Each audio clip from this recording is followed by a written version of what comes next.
Megastar Chiranjeevi గారు హీరోగా, lady super star Nayanthara హీరోయిన్‌గా, విక్టరీ వెంకటేష్ గారు ప్రధాన పాత్రలో, డైరెక్టర్ అనిల్ రావిపూడి గారు తెరకెక్కించిన చిత్రం 'మనశంకర్ వరప్రసాద్'. ఈ చిత్రం కడప జిల్లాలోని ఎర్రగంట్ల హిమ పిక్చర్స్ ప్యాలెస్‌లో రోజుకు 4 ఆటలుగా నేటికి 200 రోజులు పూర్తి చేసుకొని, విజయవంతంగా ఇంకా రన్ అవుతోంది. ఈ రోజుల్లో 200 రోజులు పూర్తి చేసుకోవడం అంటే ఆషామాషీ కాదు.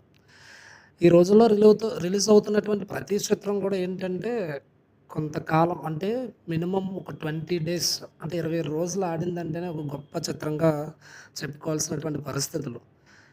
ఈ రోజుల్లో కలెక్షన్స్ మీద ఉన్నటువంటి ఇంటెన్షన్స్ ఎన్ని రోజులు ఆడుతుంది చిత్రం అలాంటి ఇంటెన్షన్స్ ఎక్కడైతే కనబడట్లేదు. గతంలో ఎప్పుడో పలానా హీరో చిత్రం 50 రోజులు ఆడిందని, 100 రోజులు ఆడిందని, 125 డేస్ ఆడిందని, 175 డేస్ ఆడిందని, 200 డేస్, 375 డేస్ ఇలా ఏంటంటే గతంలోని చిత్రాలు అంటే పలానా థియేటర్‌లో పలానా ఇన్ని రోజులుగా ప్రదర్శించబడుతుందని అప్పట్లో ఏంటంటే రోజుల వైదు రికార్డులనేవి ఉండేవి. బట్ ఆ రికార్డులనేవి కరెంట్ ఇయర్స్ రన్ అవుతున్నటువంటి చిత్రాలకి ఏది కూడా అంతగా అప్లికేబుల్ అయితే కావట్లేదు.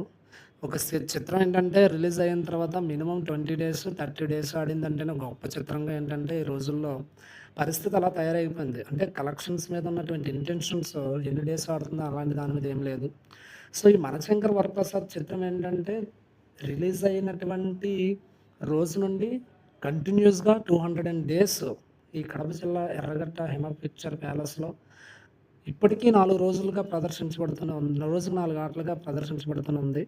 సో, ఇలాంటి చిత్రాలు అంటే ఇలాంటి అసాధారణమైనటువంటి రికార్డులను గూడా చిరంజీవి గారికే చెల్లిందని చెప్పాలి. ఎందుకంటే ఆయన చిత్రాలకే ఇలాంటి 200 రోజులు, 100 రోజులు, 365 రోజులు ఇలా చిత్రాలుగా రూపొందించుకున్నాయి.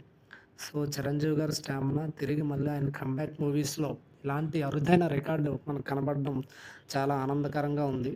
సో, ఈ గతంతో పోల్చుకుంటే ప్రెజెంట్ ఉన్నటువంటి పరిస్థితుల్ని మరలా చిరంజీవి గారు తన స్టామినాతో ఏంటంటే మొత్తాన్ని మార్చడం జరిగింది.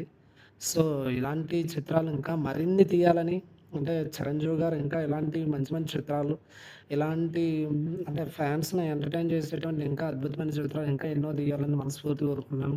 సో, అలాగే డైరెక్టర్ అనిల్ రావిపూడి గారికి వరుసగా ఇది 9వ విజయం. సో, ఆయన ఇంకా కూడా ఇలాంటి మంచి మంచి విషయాలు ఆయనకి దక్కాలని, అలాగే వెంకటేష్ గారికి, నయనతార గారికి ఇంకా మంచి మంచి విజయాలు అందుకోవాలని ఈ చిత్రం అయితే ఇప్పటికీ మనకి 200 రోజులుగా ప్రదర్శించబడుతూ 380,00,00,000కు పైగా కలెక్షన్లు సాధించి ఈ ఇయర్‌లోనే one of the blockbuster మూవీగా అయితే ఈ చిత్రం నిలవడం చాలా ఆనందకరంగా ఉంది. సో, ఇలాంటి మరిన్ని చిత్రాలు ఇంకా మంచి మంచి చిత్రాలు చిరంజీవి గారు నటించాలని మనస్ఫూర్తిగా కోరుకుంటూ థ్యాంక్ యూ. సో, ఇలాంటి మరిన్ని ఇన్ఫర్మేటివ్ వీడియోస్ కోసం మన ఛానల్ లైక్ చేయండి, షేర్ చేయండి, మరి సబ్స్క్రైబ్ చేసుకోండి.